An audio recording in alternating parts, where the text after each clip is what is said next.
Olá pessoas que nos escutam, sejam muito bem-vindas ao Tal Podcast. Ponto de encontro para conversas sem guião, onde cabem todas as histórias que queremos conhecer, muito além de notas curriculares e apresentações biográficas. Eu sou a Georgina Angélica. Eu sou a Paula Cardoso. E juntas criámos este espaço de ligações humanas porque acreditamos que sejam quais forem as nossas diferenças, ao partilharmos vivências, aproximamo-nos.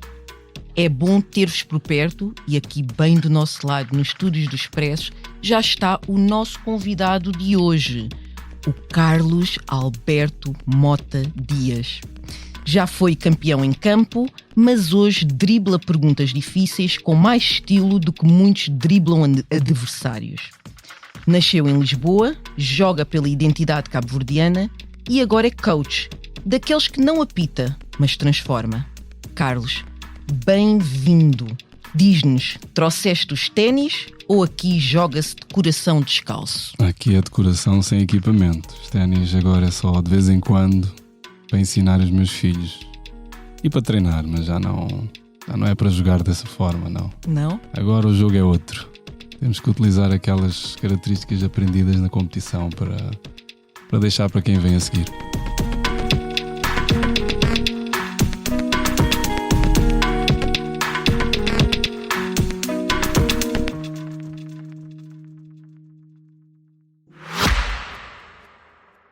Se gosta de ouvir podcasts, conheça a oferta que o Expresso tem para si.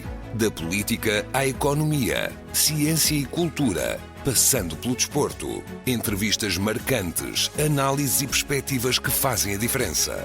Ouça em expresso.pt e nas principais plataformas de podcast. Expresso. Liberdade para pensar.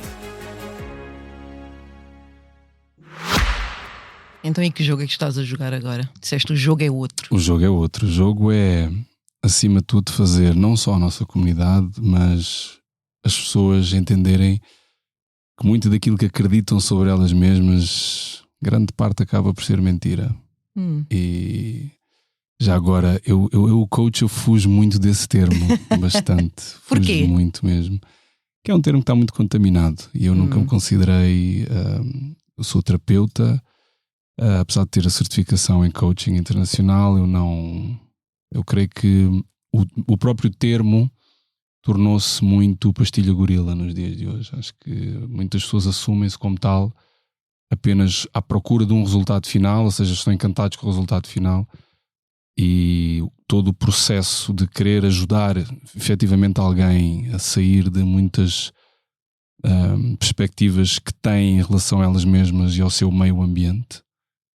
Muitas pessoas não estão dispostas por vezes a mergulhar nesse campo e preferem ficar com a profundidadezinha de uma poça d'água, e eu creio que isso não é atraente quando colocamos todos lá está o meu querido chapéu aqui de coach, não é?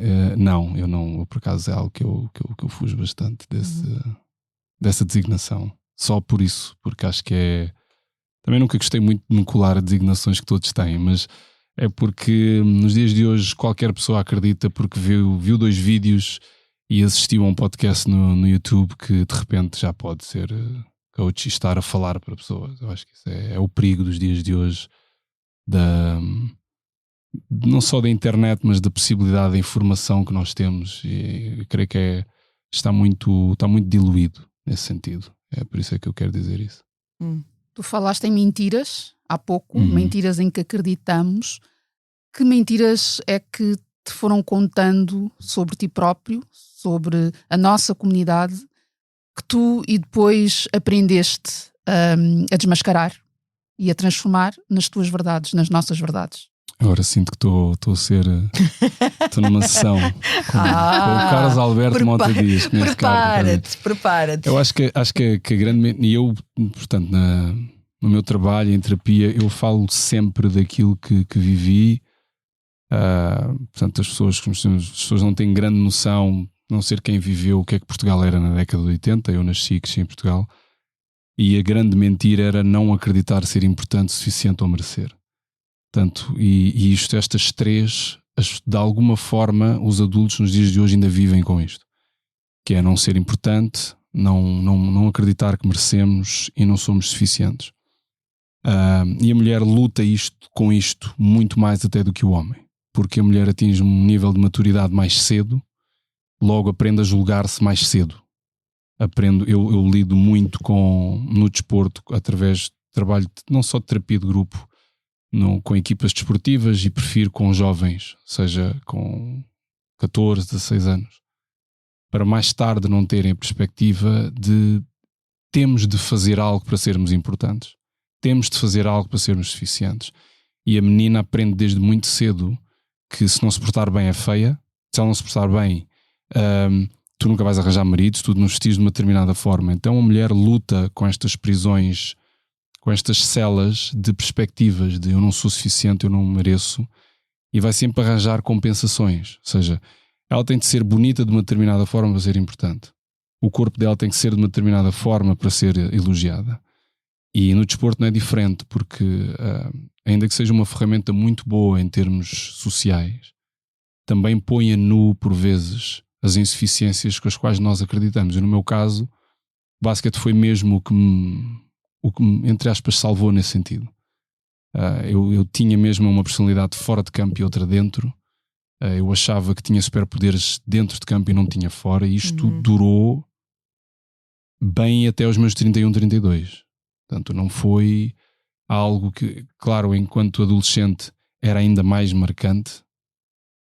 Ir jogar a pavilhões no norte, por exemplo, e sermos insultados desde o início ao fim apenas pelo tom de pele. Estares com a camisola da Seleção Nacional Portuguesa e insultarem-te de início a fim porque estavas a roubar lugar aos portugueses. Portanto, todo este tipo de coisa foi criando uma segunda pele, né? Então eu tinha aquilo de fora de campo. As pessoas achavam que eu era fora o que eu transparecia dentro. Não, nem um pouco mais ou menos, né? Mas até o meu filho nascer faltavam poucos meses para fazer 32. Esta perspectiva era muito carne viva para mim.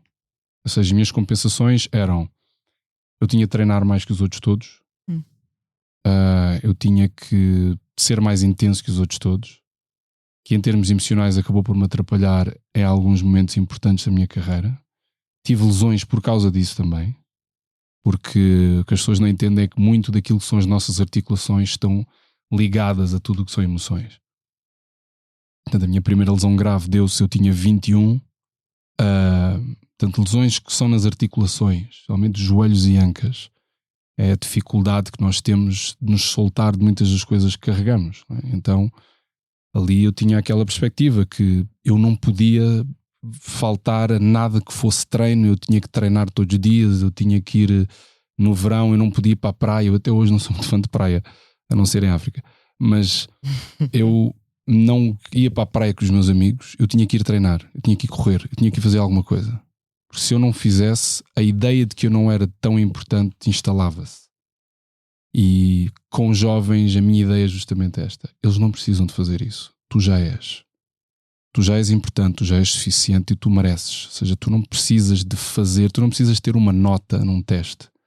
Creio que isto é um erro que se passa, e os pais às vezes fazem isto de forma inconsciente, porque entretanto também não têm ferramentas. Mas tiraste 90, onde é que estão os outros 10? Tu andas distraída. Não é? Portanto, a ideia é que se tu não tiveres 5, tu não vais ser nada na vida. Eu não tive essa pressão por parte dos meus pais. O meu pai, apesar de ser muito exigente, não me colocava essa pressão. Mas era uma outra era, em todo o caso, nesse sentido. Mas eu acreditei durante muito tempo que tinha de fazer algo para estas 3 coisas serem verdade.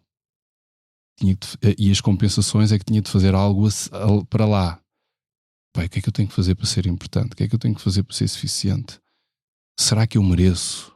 E tal. Então era isto, e é uma das construções que hoje em dia eu creio que ainda estão mais presentes do que naquela altura, porque na altura não tínhamos termo de comparação, apenas olhando para um ecrã. Eu creio que agora está demasiado presente e muito cedo para os miúdos, muito cedo. Tu nasceste em Lisboa. Sim. Mas já li e já te ouvi dizer que consideras-te cabo-verdiano. Completamente.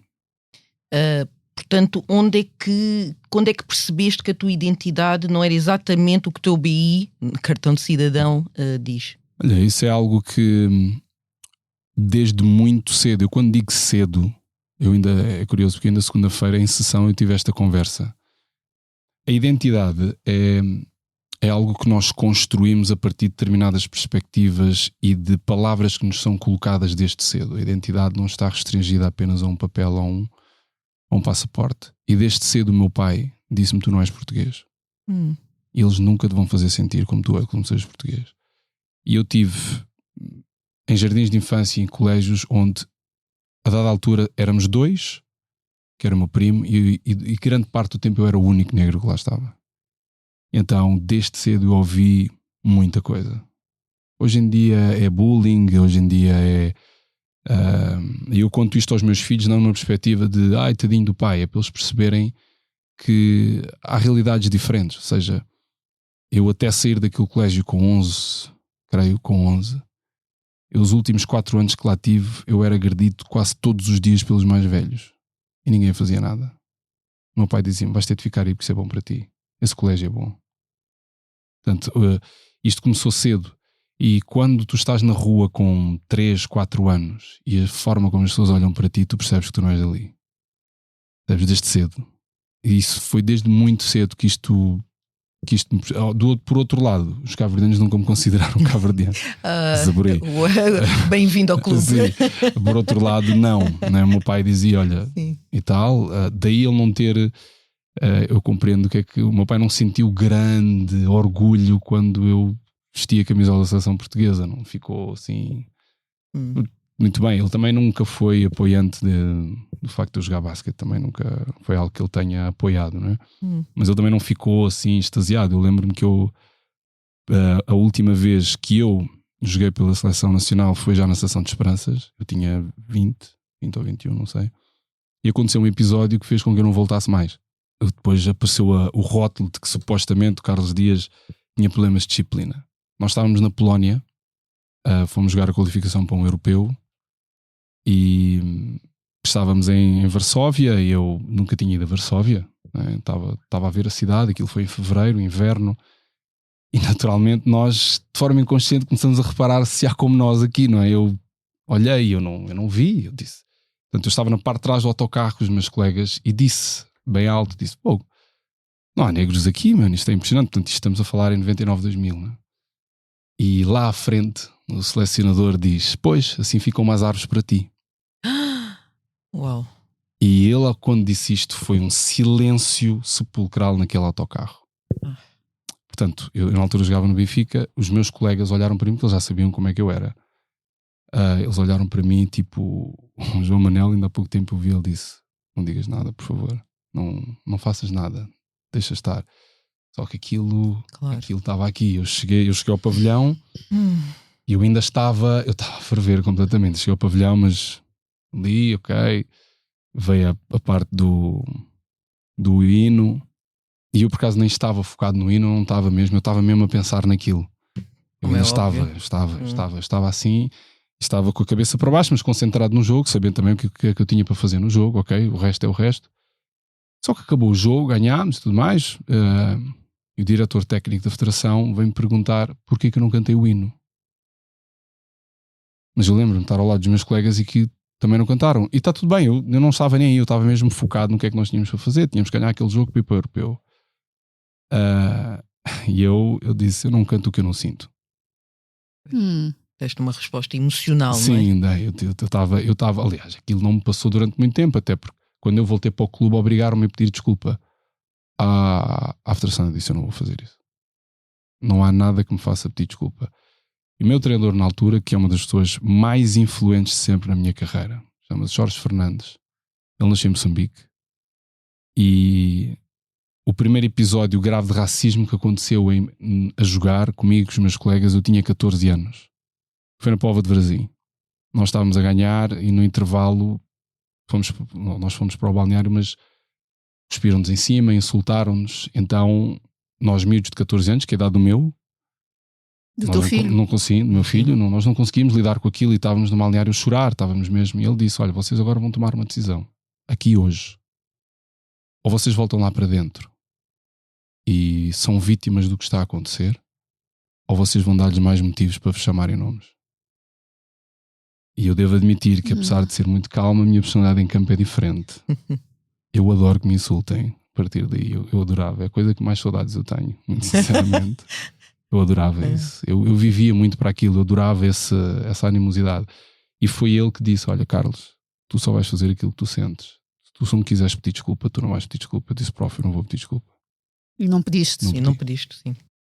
Estás aqui a trazer uma série de episódios de racismo no desporto, no caso do basquetebol, que é uma área onde as pessoas negras historicamente sempre foram toleradas, e há uma ideia de que no desporto não. No desporto, como se vê, é só olhar para os relevados de futebol, por exemplo, e estamos lá. Mas o que tu estás a partilhar connosco é que, afinal, não é nada assim. Não é. Eu acredito que a arena desportiva, a arena social, quem está na bancada acredita que o facto de tirar comentários descartáveis vão dizer que é num momento de emoção.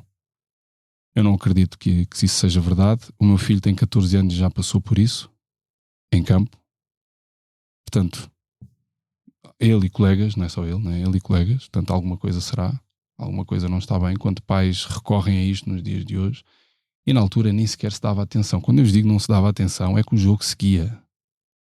Se nós conseguíamos suportar aquilo, conseguimos. Se não conseguíssemos, azar. Não é? Portanto, ninguém ia dizer nada. Os árbitros hoje em dia são obrigados a parar o jogo. E mesmo hoje em dia ainda não é consensual de maneira nenhuma. Não é consensual. O Vini quer dizer... O backlash que o Vini Júnior sofreu. Eu em relação e a o Marega no Porto. Eu em relação ao futebol, e porque... Claro, a animosidade é muito maior no futebol, ou seja, nota-se muito mais isso, e o basquete, a diferença é que nós estamos muito mais próximos. Eu joguei futebol até aos 13. E eu no futebol sei que isso acontecia, mas nunca o vi próximo. Estavam lá embaixo no campo, portanto eu nunca me apercebi. Foi quando eu entrei no basquete que eu percebi o que é que nós estávamos a falar. Portanto, o meu primo já jogava e ele dizia-me: olha, Carlos, isto é diferente.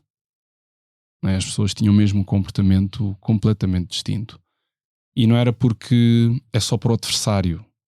Não, eles tinham, fosse como fosse, não é? Eu creio que tudo isso ensinou-me muito dentro de campo. Por isso, lá está, a parte do não ser suficiente e não acreditar em certas coisas a meu respeito, em campo eu nunca pensei dessa forma. Eu tinha a dificuldade quando estava cá fora. Mas eu em campo nunca pensei dessa forma. E esse momento com o professor Jorge Fernandes foi vital para nós. Quando ele disse assim: agora vocês vão lá para dentro e vão-lhes dar razão. Vocês vão fazer ainda mais. Nem todos os nossos colegas tinham essa... Eu passei a adorar isso. Passei porque era raro o pavilhão onde nós fôssemos em que isso não acontecia. Portanto, ou éramos vítimas e todos os jogos iríamos ficar abatidos, ou tínhamos que tomar uma decisão ali e jogar independentemente daquilo que as pessoas iam dizer. Claro, né? Eu creio que no futebol, o facto de, por exemplo, o Vini, ele poderia lidar aqui melhor com algumas situações. O que é que eu quero dizer com isto? Eu acho que o público já percebeu que aquilo afeta, que aquilo muda a forma como ele joga. Não é? E atletas, não é que nós não tenhamos que ter sentimentos nem nada disso, é que qualquer coisinha que nós pudermos dar, se nós damos ao adversário determinadas coisas, nós seremos sempre vítima das circunstâncias e não os criadores da realidade. E no desporto não há muito tempo para aquilo que estás a sentir. A verdade é essa. Ainda mais aquele nível ali, não é?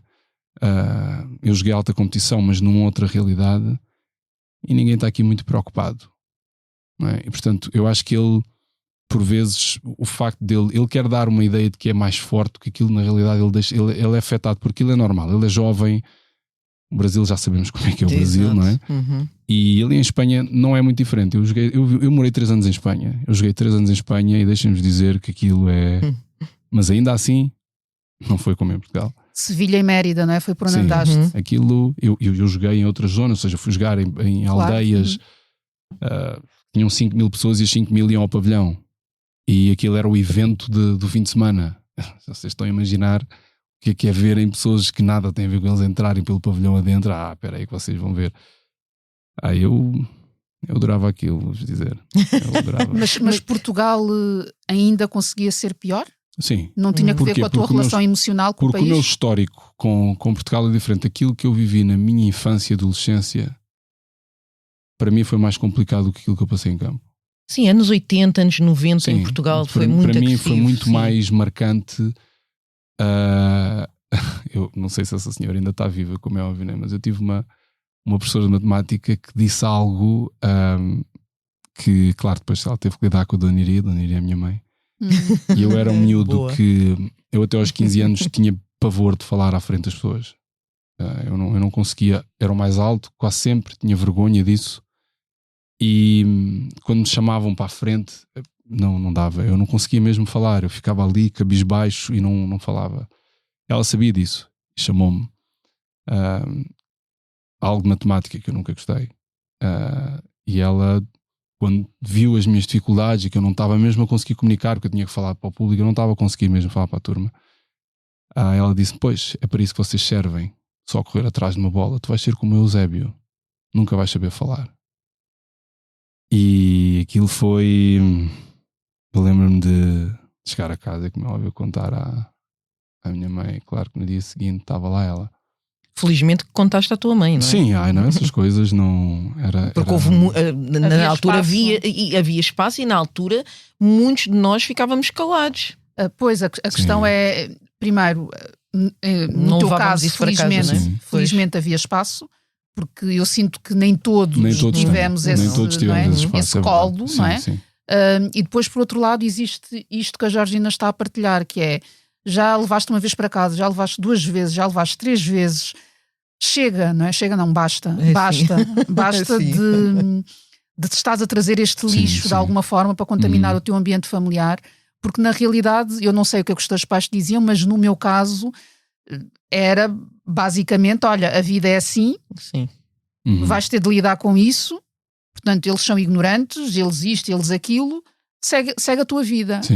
E claro, os nossos pais fizeram o melhor que conseguiram com as ferramentas que tinham naquela altura, mas é muito doloroso, não é? Tu teres de normalizar algo que não é para ser normalizável. E às vezes estás a proteger os teus próprios pais, porque sabes que eles já estão com tantas batalhas pela frente que, pelo menos comigo, foi de género: eu vou ter que lidar com isto. Mas era muito humilhante, eu sentia-me muito humilhada. Eu creio que essa é a palavra. Eu creio que essa é a palavra. Acho que o facto de as pessoas não entendem bem. Atenção, a última coisa que alguma vez na minha vida serei a vítima. Eu conto isto aos meus filhos na perspectiva de eles perceberem o que é que há, okay? E que aconteça o que acontecer, eu enquanto pai estou lá até ao último dia que eu vou respirar. Isso é algo que eu lhes digo sempre. Eu senti isso sempre com a minha mãe. O meu pai era um homem mais fechado, meu pai foi militar, mais tarde polícia, e vinha de uma realidade diferente porque esteve na guerra colonial. Meu pai não tinha muita abertura para determinados temas, especialmente esses. Ele era explosivo nesse sentido. Portanto, a minha mãe ainda ia conversar, muito bem, mas também marcava a posição dela, sempre. Portanto, nesse tema eu sempre tive espaço para poder comunicar com os meus pais. Os dois tinham perspectivas diferentes, mas o meu pai sempre incutiu em mim uma ideia de silêncio não é uma opção. Tu vais ter de dizer, quando se passa alguma coisa, nós queremos saber. Eu nisso fui extremamente afortunado. Aliás, ainda hoje, qualquer coisa acontece, eu tenho de falar com a minha mãe primeiro. Isso não é? E temos essa relação. Quando ela tem isso, é comigo que ela vai falar. Porque se eu tivesse guardado as coisas que aconteceram naquele colégio, que moldaram muitas das minhas perspectivas de vida, até como Carl Jung diz, até o inconsciente ficar consciente, moldaram muitas das minhas perspectivas de vida. Portanto, eu senti-me inúmeras vezes humilhado naquele colégio, muitas vezes. Era no recreio, era numa peça, era na hora de comer, era na sala de aula. Portanto, isso aconteceu inúmeras vezes. E na altura não havia sequer o vou fingir, eu vou dizer que a caneca... Não, eles diziam claramente o que tinham para dizer. Sim, não havia filtro. Não havia filtro nenhum, porque os pais incutiam isso nos miúdos. Portanto, e cabia a nós lidar com aquilo da forma que tinha que ser, ou seja, não havia tempo para o meu pai que esteve na polícia e depois saiu por esses motivos, para a minha mãe que tinha a vida que tinha, ou seja, nós não tínhamos tempo para estar aqui anos 80 e meados dos anos 90, bom, olha que pena, tadinho de mim, ou seja, não havia isso. Eu podia partilhar, eles tomavam as decisões que tomavam, mas não havia o vou ficar em casa 3 dias a descansar porque em termos emocionais não estou bem, ou seja, não havia esse espaço todo. E quando aquilo começou-se a tornar um bocadinho mais difícil, eu sempre tive o desporto para me equilibrar, não é? Mas no futebol eu nunca senti, eu gostava, mas nunca, não foi isso, foi no basquete que senti um sentimento de pertença pela primeira vez, que eu não tinha encontrado nos meus primeiros 13, 14 anos de vida. Eu acho há uma questão interessante, tu trouxeste agora a pertença, não é? Que é nós, enfim, estamos em Portugal, muitos de nós, como é o teu caso e da Georgina, até nasceram em Portugal. Eu nasci em Moçambique, portanto não foi cá, mas o sentimento, não é, de pertencer a um lugar não tem de ser necessariamente a Portugal. Sim. E isso, quando é verbalizado, é recebido como um ataque, como se nós estivéssemos a ser ingratos de alguma forma, como se não estivéssemos a reconhecer tudo o que o país fez por nós. Enfim, existe muito esta narrativa. E eu tenho pensado, tenho refletido muito sobre isso, sobre o que é ser português e sobre o nosso direito a auto-identificarmos com outra coisa qualquer. Isso não significa contra. Que seja um ataque. Exatamente, não é contra, é apenas a favor de uma série de experiências também que nós vivemos. Porque como é que tu vais te sentir parte de algo que sempre te excluiu e que, conforme tu partilhaste, tu foste agredido diariamente no colégio onde tu estavas sem que houvesse uma interferência de um adulto em nenhum momento? Era brincadeira de rapazes, era o que os auxiliares diziam. Uma falta de consciência e de humanização, quer dizer. Ora, está uma grande... Georgina, essa palavra. Eu creio que há uma dificuldade grande histórica nos países europeus. E como tu disseste bem, Paula, atenção, as pessoas têm que, num mundo em que nós estamos muito polarizados, ou é um ou é dois, o facto das pessoas não entenderem a perspectiva da outra pessoa não vai humanizar o outro lado. E eu creio que isto sempre foi feito em relação a nós, ou seja, não humanizarem a nossa história e a nossa presença aqui em Portugal. Porque, para além de nunca me ter sentido português, porque isso foi sempre colocado à frente, tu não és daqui, tu tens que ir para a tua terra. Ok?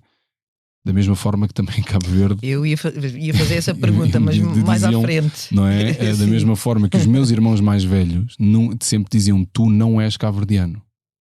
Tu não és. Tu és português.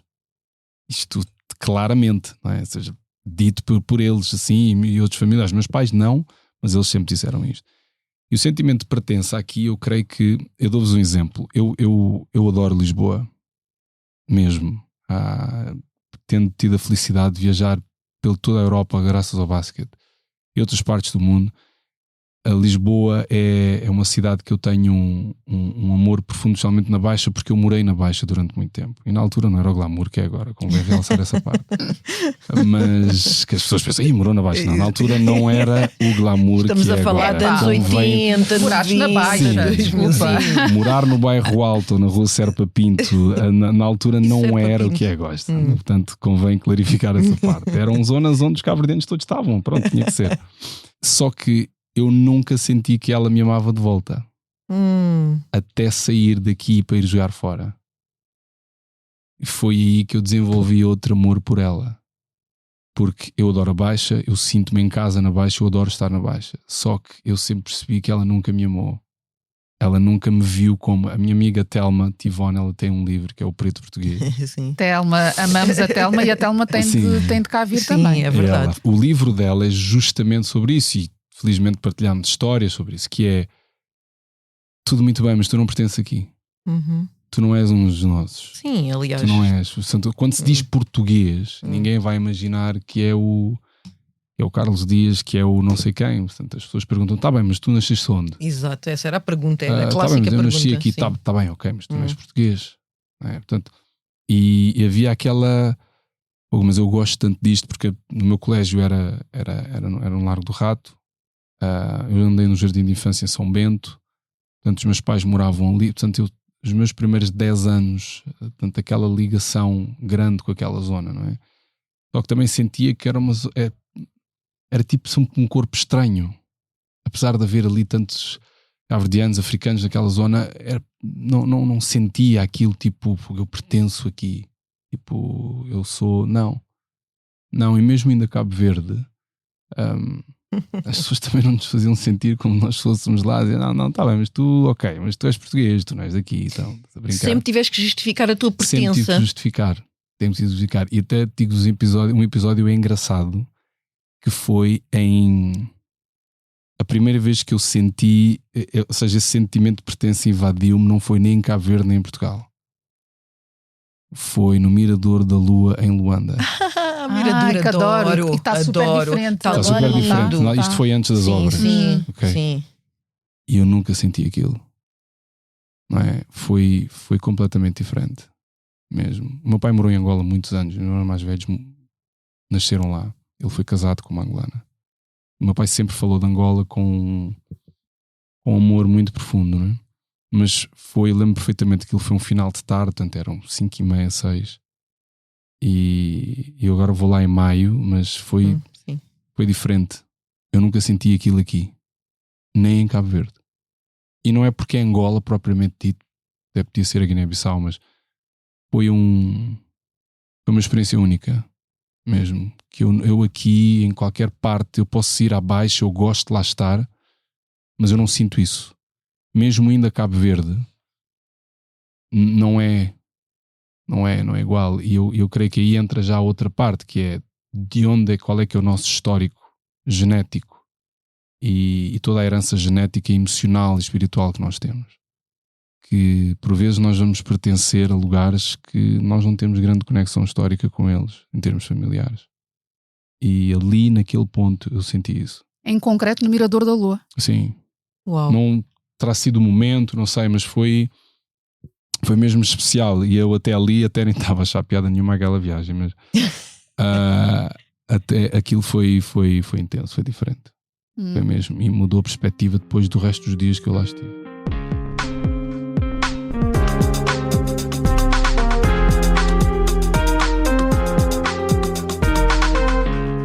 E estas mudanças de perspectiva que tu tens tido ao longo da tua vida, como é que se tu consegues identificar antes e depois nas escolhas que vais fazendo? Já falaste do trazer a consciência o que estava inconsciente em alguns momentos, já falaste também da paternidade e de como houve ali também uma mudança, uma viragem qualquer. Agora estás também aqui a partilhar o teu renascimento a partir do Mirador da Lua. Em que momento é que tu estás agora e que etapas, para além destas que tu já nos trouxeste, é que tu consegues identificar como tendo sido cruciais? Deixa-me dizer, em terapia todas as pessoas que trabalham comigo, tudo o que nós vivemos é absolutamente necessário, incluindo aquilo que nós acreditamos que não é bom. Portanto, não estaria aqui a falar convosco se eu não tivesse vivido o que vivi nos primeiros 15 anos de vida. E depois disso, porque aconteceram coisas também, não estaria, creio que naquele dia falei, um momento de muita... Foi um momento de me libertar de algumas coisas, foi a partida do meu pai, não porque, o meu pai em vida não, foi... O homem percebe que a partir daí, percebe que o meu pai morreu no mesmo ano em que eu fui pai, meses depois do nascimento do meu filho. E acho que o universo colocou-me ali perante deixei de ser filho, passei a ser apenas pai, não é? E para mim nada é mais importante que ser pai.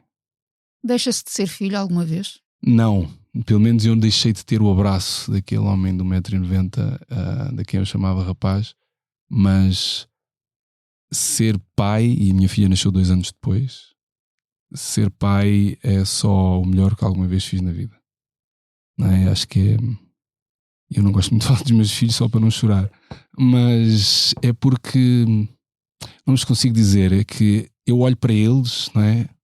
e tudo aquilo que eu vivi, eu digo valeu a pena. Tudo. Mas quando digo tudo, é tudo mesmo. É as coisas que aconteceram em campo, afora, as dificuldades da vida, tudo. Não é? Como é óbvio, a minha filha não estava, ainda não existia quando o meu pai partiu, mas o meu pai esteve com ele meses, não é? O meu filho tinha meses. Mas ficou tudo aquilo que o meu pai me transmitiu, o que a minha mãe me transmite. Tanto neste momento é que eles nunca cresçam a acreditar em mentiras. Sabes, eu tenho conversas muito, perdoem-me, isto tem mesmo que ser, eu falar dos meus filhos é impossível, não. Mas está à vontade. É que todas as emoções são válidas. Falar com os meus filhos para que eles nunca cresçam nas mentiras, que não só a nossa comunidade cresce, mas eu cresci muito com elas. E não é, eles vão ter o que eu não tive. Não se trata disso, porque eles têm que passar. Eu creio que a adversidade ensina tudo. E eu creio que nos dias de hoje os pais querem proteger em demasia os seus filhos da adversidade. Ora, os filhos têm que passar por determinadas coisas que nós passamos. Se calhar não é necessário, se nós pudermos evitar algumas coisas. Outras é incrivelmente necessário. Outras são mesmo. Ou seja, o meu filho joga, está neste momento no Algarve a jogar pela seleção. Basquete sim. também? A minha filha também, mas ainda está ali a descobrir se está entre a ginástica, as caixas de Pandora e os unicórnios e pintar. É tudo. Nós meninas é tudo ao mesmo tempo. A minha filha está ali naquilo. Só que ele irá perceber, eu digo-lhe sempre isto: se é isto que tu queres, entende que não nos foi dado o luxo de sermos medianos. Portanto, se é isto que tu queres, não vais para a mediania em nada na tua vida. Em nada. Portanto, o meu pai não era uma pessoa de partilhar este tipo de coisa comigo, como é óbvio. Não, era uma outra realidade. O meu pai nasceu num país colonizado, teve que combater uma guerra que não era a dele, e aquilo teve muito, muito impacto no meu pai. Muito. Não é? Houve coisas que eu só soube já o meu pai tinha partido. Não é? Portanto, foi só após a morte do meu pai que eu sempre soube que havia ali coisas que ele evitava, o combate e essas coisas todas. Ele, quando via os documentários, meu pai ficava... Claro. Ele não verbalizava, mas via-se... Entrava ali numa transe qualquer. Via-se na linguagem corporal o que é que... Não é? Só que mais tarde é que eu percebi, e a minha mãe contou-me, olha, o pai viveu isto, o teu pai tinha este tipo de reação, se calhar depois eu vou compreender, porque eu entro para a psicologia um pouco por causa disso. Eu ia fazer exatamente essa pergunta. Não é? Eu entro para a psicologia não porque eu tinha um fascínio pela psicologia, até porque eu não tinha. Não é? Eu não... Para entender o trauma? Sim, eu muito sinceramente, não é a psicologia em si que me chama neste campo. Eu creio que existem coisas que nós acreditamos de tal forma e carregamos, e hoje em dia posso dizer que vocês, enquanto mulheres, e as três que cá estão, vocês são um reflexo não apenas das vossas mães, mas de todas as mulheres que vieram antes. Porque a mulher tem este poder, e perdoem-me os homens o que eu vou dizer, a mulher é o ser mais poderoso da Terra. É o farol emocional da humanidade, é o veículo da vida, não só porque consegue concebê-la, mas porque ela recebe, infelizmente, também uma herança muito pesada de todas as mulheres que vieram antes. É? Portanto, o homem não tem o homem não tem como compreender isto. Não é? E nos dias de hoje o que nós vemos é dificuldade do homem compreender não só aquilo que é o feminino e o poder do feminino, porque ele também tem essa energia, mas não entende, mas porque, e ainda que o maior inimigo da mulher seja a própria mulher, porque apesar dela ter este poder todo, ela não o compreende. E como ela julga-se muito mais do que o homem consegue se julgar, não é? Portanto, vocês são mesmo um reflexo disso. Vocês carregam de 6, 7, 8 gerações e mais do que vem atrás, porque é esse o poder. Como é que ganhaste essa consciência? E não tem a ver só com... Olha, eu sendo filho daquela senhora... Pronto. Eu acho que a minha maior capacidade no meu campo é a sensibilidade.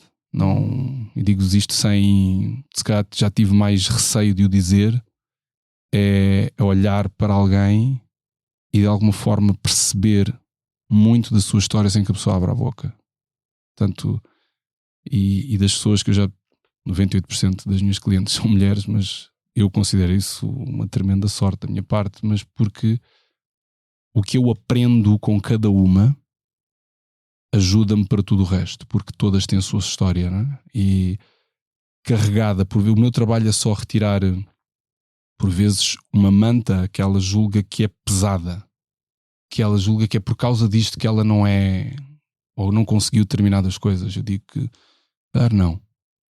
Se calhar foi-te dito isto, e há todo o tipo de violência, como é óbvio, e não é só, eu passo meus dias não só a estudar, como, mas a minha riqueza vem daí, né? De estar a falar com a mulher e perceber o quão poderosa ela é sem ter a noção. Ela não tem mesmo, muitas vezes não tem, porque entretanto está ferida porque um pai não esteve, está ferida porque há muitas coisas que acontecem, e só fazê-la perceber que isso é algo incrivelmente necessário, que tinha mesmo que acontecer exatamente como aconteceu. Portanto, não deveria, não. Eu costumo dizer que os produtos da marca deveria, se eu soubesse, estragam a pele. Portanto, eles dão cabo da pele. Os produtos da marca eu deveria, e se eu soubesse, acabam connosco. Sim, não há nada a fazer. Não há nada a fazer. Não há uma única coisa que nós possamos fazer. Nós podemos ir ao passado 500 vezes e nós não vamos mudar uma. Só que eu entendo que, devido aos tempos que estamos a viver, a energia masculina tomou conta da mulher e ela afasta-se do seu verdadeiro poder justamente por causa disso. Porque os homens, há uns que cada vez estão a fugir mais daquilo que é a sua energia masculina, e a ideia de que eu tenho que resolver, eu tenho que fazer, tomou conta. Por isso, o porquê de tanto o TDAH está tão... as pessoas não entendem como é que os miúdos são assim. As pessoas pensam que são as telas. Ajudam. TDAH, transtorno do desenvolvimento. Sim, e a hiperatividade. Eu até nem acredito na questão dos miúdos são hiperativos. Eu não acredito nisso. Não é? Eu acredito é que o facto de uma mulher estar na gravidez a viver estados de ansiedade e de alerta, ela transmite isso à criança, não de forma consciente. É porque o homem não tem como transmitir para o feto determinadas coisas, não tem como. Já a mulher, sim. Portanto, e não é para culpar nenhuma mulher, atenção, isto que fique muito claro, é que a dor vai percorre a mulher, não nasce nela, são duas coisas distintas. Percorre, assim como a ansiedade irá percorrer, o estado de alerta irá percorrer, não é? Devido às dificuldades da vida. Nós vivemos nós não temos tempo para respirar, estamos pum, a informação vem, invade, ataca. Os ciclos informativos não são para informar, mas são para disseminar o tipo de coisa, as redes sociais, tudo mais isso. Ou seja, ela está grávida e ela está a ver aquilo. E desconectada da natureza, atenção. Completamente desconectada. E ela está a ver aquilo. Entretanto, está grávida de 3 meses. Portanto, a programação nasce ainda, e isto foi algo que eu tenho vindo a estudar nos últimos 3-4 anos. A programação não começa, nós estamos cá fora. A programação começa dentro. Portanto, quem sente... Há pessoas que sentem abandono e rejeição e viveram com os pais. Sim, são as duas feridas principais. Sim, mas não sabem porquê. Exato. Pensam, mas como é que é possível? Eu tenho memória com os meus pais. Meus pais não me abandonaram, estiveram aqui. Só que não entendem que o trauma é uma energia. Isso quer dizer que a energia foi transmitida. Quer dizer que aquela mãe sentiu isso a dada altura. Como é óbvio, o feto também vai sentir. E a criança nasce com esta ideia, um medo de perda, algo que lhe é transmitido pelos pais. Depois basta só o pai ou a mãe um dia viajarem, porque está confirmado. Está confirmado, ou seja, e depois eu não sou importante o suficiente, por isso é que as pessoas se vão embora. Eu prefiro ficar solteiro ou solteira. Eu consigo perceber que as pessoas têm o receio de perda é tão grande que preferem fazer o quê? Eu rejeito antes que me rejeitem. Porque como alguém já me rejeitou antes, nós não entendemos é que a autorrejeição é mais poderosa que qualquer rejeição que outra pessoa possa ter connosco. Isso é tudo transmitido através de quê? De uma história, através de uma herança genética, espiritual e emocional, que a maior parte de nós tem receio, pavor de mergulhar. E o meu trabalho é esse. Eu não vou só perguntar, então como é que tu te sentes? Então como é que foi com os teus pais? Não, eu não tenho qualquer interesse em fazer esse tipo de pergunta. Ias falar do que é o TDAH, exatamente, não é? Exatamente. Ai, Paula, já me conheces tão bem. Sim, tu foste logo a procurar. Sim, para as pessoas, diz aí para as pessoas. E o transtorno do déficit de atenção com hiperatividade. Estou sem óculos, por Há isso é que anos estava atrás, aqui. quando eu tirei o curso, era déficit de atenção e memória. Exatamente.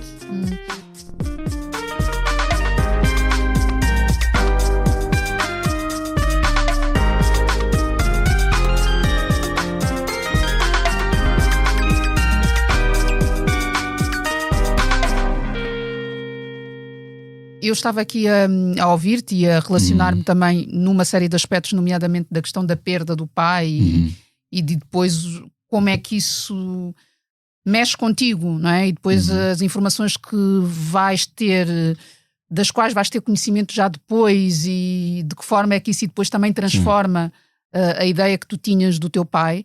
Mas tu, logo no início da conversa, disseste que o teu pai não queria sequer que tu fosses para o desporto. Sim, não é? sim. O que é que o teu pai queria que tu fizesses? Quais é que eram os planos? O básico. O advogado, o engenheiro. O médico. E ele verbalizava mesmo. Sim, ele dizia que eu tinha que continuar a estudar, que os homens não faziam isso. Assim, meu pai não cresceu a ver desporto. Portanto, o meu pai nasceu em Cabo Verde, em Santo Antão. Ele é o filho mais velho de uma completa raridade em Cabo Verde, que ele só teve um irmão. Exatamente. O quê? Exatamente. A minha família é de Santo Antão também, por meu isso pai eu conheço só bem a teve realidade. um irmão. E os meus Uau. avós, a minha avó, acho que já tinha 37, 38 anos quando meu pai nasceu. Completa raridade, seja, uma coisa muito... Tem que ser muito, estudados. sim, completa raridade. E atenção, ou seja, o meu pai não cresceu nesse... Portanto, meu pai foi para o serviço militar antes da idade. Portanto, meu pai era muito linhas, as coisas eram assim, né? Tanto não era para ele, o meu filho vai jogar o quê? Basquete, não. Mas tu já partilhaste connosco que ele saiu, portanto, da polícia depois, sim. por questões raciais. Sim. Foi o que ficou subentendido. Eu tinha 4 ou 5 anos quando ele saiu da polícia. Foi assassinado um cabo-verdiano em São Bento. E na altura... pelo que se dizia, tinham sido as forças de segurança. Isso nunca foi sequer abordado, e ele, portanto, para ele atingiu ali o limite e ele saiu da polícia. É preciso uma grande coragem de tomar essa decisão. Saiu e aquilo foi complicado, porque eu venho de a minha família paterna é toda das forças de segurança. Ou são militares, ou são polícias, ainda hoje. Devo dizer que não tenho grande conexão com eles justamente por isso. Não tenho, e agravou-se já uns anos depois da morte do meu pai, porque aconteceu algo. Isto foi em 2017. Portanto, aconteceu um episódio em que eu tinha de deixar, na altura, eu ainda estava com a minha mulher e fui deixá-los no aeroporto, ela e o meu filho. E quando estava a voltar para casa, isto eram nem 7 da manhã eram, e eu vi numa rotunda do Seu Roubado, eu vi um carro da polícia portanto, pararam um senhor, estavam ali a fazer perguntas, eu estava no semáforo e estava a ver, e com aquela forma de falar que eu não... Enfim, só que eles viram a forma como eu olhei para eles, não é? Entretanto, esta rotunda é grande, eu morava... Dei a volta à rotunda, olhei para eles outra vez e segui. Só vos posso dizer que eles devem ter ido por ruas em sentido contrário, que em menos de 3 minutos estavam atrás de mim. E quando estão atrás de mim, aquela rua que era só um sentido, eles com os sirenes, eu pensei, deixa-me virar aqui, também a minha rua é aqui para a direita, eles vieram atrás de mim. Começaram a fazer sinais de luzes. E eu não sei o que é que se está a passar. Eu encostei para a direita, tipo eles passarem. Não, eles param o carro também. E eles vêm e perguntam, portanto, o carro, isto era numa subida, ele para, eu perguntei-lhe, porquê que o senhor está atrás de mim e porquê que... Ele disse, quem faz as perguntas aqui sou eu. Eu vi logo que ele não ia correr bem. Claro. Quando ele disse isto, eu disse logo que isto não vai correr bem. Portanto, à medida que ele está no meu espelho, do outro lado estão 2 com as lanternas cá para dentro. Você tem que abrir o carro para o carro ser revistado disso. Peço imensa desculpa, mas o senhor ou tem um mandato ou ninguém vai me revistar o carro. E foi aí que ele pensou, tipo, O meu pai sempre me disse: quando tu sais do carro, tu trancas o carro e tu ficas à frente deles. Foi o que eu fiz. E eles ficaram ali, inúmeras perguntas. Foi uma interação que durou 10 minutos, incrivelmente desagradável, onde eu me senti ameaçado, sim, porque eles já estavam com as armas em punho. Isto foi à porta da minha casa. E eu disse: olha, eu estou à frente da minha casa. Não há motivo para isto tudo, até porque estas pessoas vão pensar que eu por acaso sou... Fizeste alguma coisa? Alguma coisa, sim. tipo... Sim, claro. E pronto, aquela interação acabou e eles dizem: agora já sabemos onde é que o senhor vive, o senhor Carlos Dias. E foram-se embora. Eu lembro, na altura, eu fiz um vídeo, pus no Facebook, e aquilo teve um impacto imenso. E os meus primos mostraram isso a um tio meu. E ele ligou para mim e ele disse-me: tu estás a envergonhar a memória do teu pai. Ai. E pronto, eu disse-lhe umas coisas muito duras de ouvir.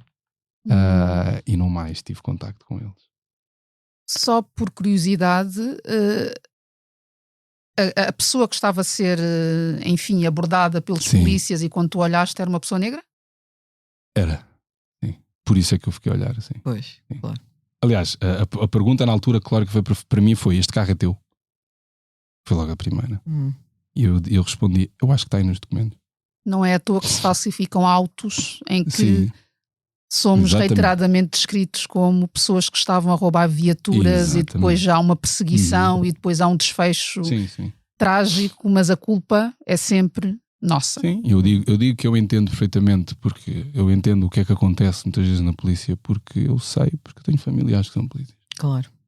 Portanto, a partir daí, os meus primos ficaram ofendidíssimos com aquilo que se passou, porque eles, estando lá dentro, acho que não têm perspectiva das coisas. Meu tio, idem. E eu não voltei sequer a ter grandes conversas. Até o ano passado, quando ele fez 80 anos, e eu estive com ele, mas eu já não o vi há muitos anos mesmo. A partir daí não falamos. E consegues desapegar assim da família? Facilmente. Ui. Como a minha mãe diz, sem dor no coração. Eu entendo assim. E eu não cresci numa era em que eu tivesse muitos familiares aqui. Portanto, para mim, se calhar é um bocado mais fácil. Pronto. Porque eu cresci com a minha mãe e com o meu pai, e apenas a terceira pessoa, aquela que é a minha madrinha, que é a sobrinha da minha mãe. Eu não ia para casa de ninguém, eu não havia, vou brincar com os colegas, não havia. Os meus familiares vieram para Portugal, portanto, tinha familiares na Holanda, nos Estados Unidos, os que estavam em Cabo Verde só vieram para cá, eu já tinha tipo 10. Portanto, eu ainda hoje sou assim, eu não sou muito de ir não sinto de ir a casa de familiares, e não é? Eu não sou muito assim. Eu cresci assim, portanto, para mim, como foram pessoas que nunca me impactaram na minha adolescência, mas eu não tenho qualquer problema em deixar de falar com eles. Nenhum. Mesmo. Isto parece mal, mas é assim. Eu não acredito. Não é um mecanismo de defesa? Não, eu não acredito que a verdadeira família seja apenas de sangue. Isso aí estamos completamente de acordo. Eu não acredito nisso. E eu cresci um pouco com isso. Portanto, os meus amigos são os mesmos desde que eu tinha 10. Isso é uma riqueza. Por acaso era uma pergunta que eu tinha para ti, porque estes processos de desenvolvimento, não é? Acabam por fazer com que muitas pessoas que estão ao nosso redor deixem de estar, porque nós já estamos num outro lugar, já estamos numa outra frequência, como nós costumamos dizer, e naturalmente as pessoas vão desaparecendo, entram outras, enfim. Tu não sentiste isso? Senti. Eu sinto, aliás. A única diferença é que no início eu sentia que nós cometemos um erro, que é, repito, eu digo muito às pessoas que trabalham comigo, que é: ninguém julga mais que os recém-convertidos.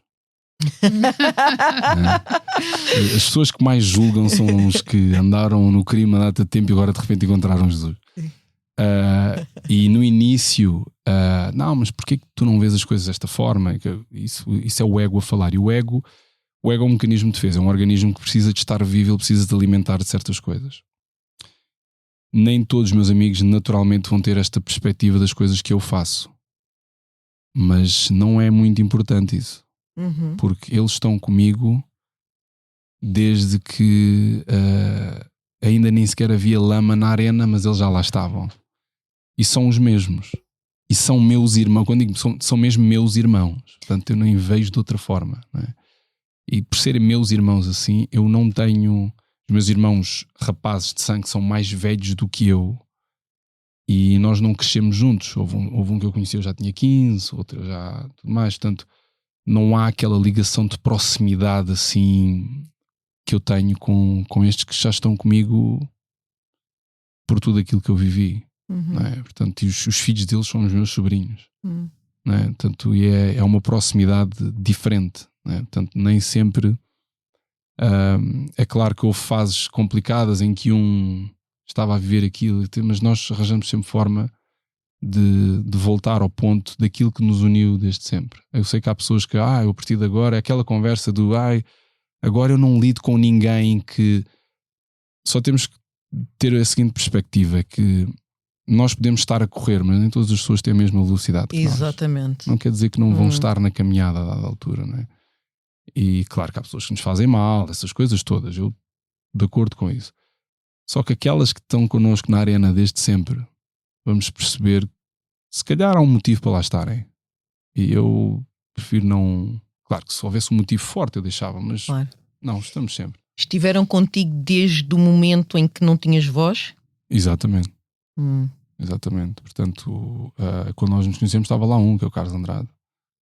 Há outro que não vive cá, que é o Ricardo, que é filho do Bana, do saudoso Bana. Nós estamos juntos desde os meus 12 anos, né? Portanto, é uma pessoa que não é, desde que nós temos as mesmas características, então há uma identificação natural, um reconhecimento, um acompanhamento. Completamente. Sempre houve. Mesmo estando onde ele está.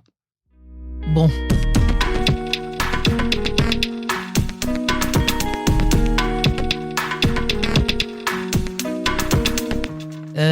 Pois, lá estamos. A Georgina tem sempre este papel inglório. É muito inglório. Mas tu és mãe, tu consegues fazer isso tranquilamente. Aqui para terminarmos esta conversa, pelo menos esta conversa gravada, porque acho que há muita coisa aqui para explorar e muitas curiosidades também. Qual é o sonho que ainda guardas em silêncio? Eu diria que relativamente aos sonhos, eles são um pouco como as células, eles vão sempre sendo regenerados. Eu creio que é contínuo, mas se há um que eu quero mesmo é ser avô. Quando eu tiver, como eu vou morrer aos 68, como eu costumo brincar, é ter um dos meus netos no colo e brincar com eles. Eu creio que isso é algo que eu tenho por não ter crescido com avós. Acho que o facto de não ter crescido com avós alimenta muito isso. E eu gostava muito que isso, um deles, próximo mês irá acontecer, que é ter a possibilidade de falar para muitas pessoas num palco em Luanda. Sim, muito em breve, agora em maio, não é? Sim, acho que esse é algo que eu queria bastante para muitas pessoas. A questão do número de pessoas, por causa a mim, não por ter jogado, acho que não é por aí, mas é pelo menos estar ali e ser o simbolismo. Sim, o simbolismo ali. Acho que é algo que por acaso era um sonho que felizmente vai se tornar realidade. Bom, que a família se expanda. Estamos no final? Estamos mesmo no final. Carlos, obrigada por... Eu é que agradeço profundamente.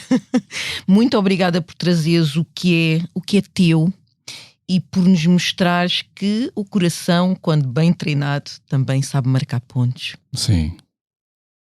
Quando ele é bem... Mas há uma coisa, não se deve treinar muito o coração. Não? Vamos continuar esta conversa. O coração não é bem para treinar, é mais... É para quê, então? O consciente, sim. O inconsciente nós não temos esse poder. E nós fazemos o que sentimos. Nós podemos reprogramar e mudar perspectivas daquilo que sentimos. Porque a nossa maior força é o que sentimos. Na realidade não é aquilo que acreditamos. Eu agora ia entrar por outra pergunta sobre homem negro e relacionamentos, mas não dá.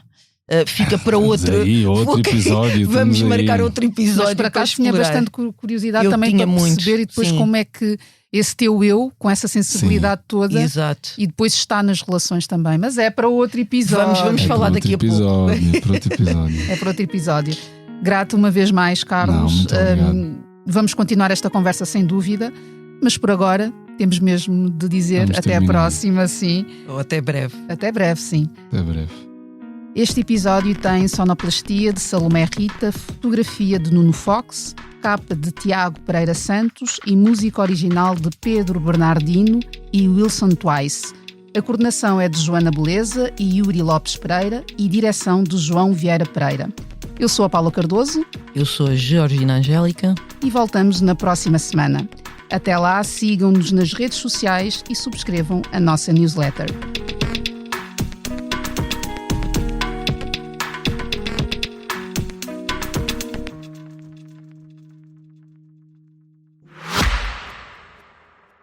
Se gosta de ouvir podcasts, conheça a oferta que o Expresso tem para si. Da política à economia, ciência e cultura, passando pelo desporto. Entrevistas marcantes, análises e perspectivas que fazem a diferença.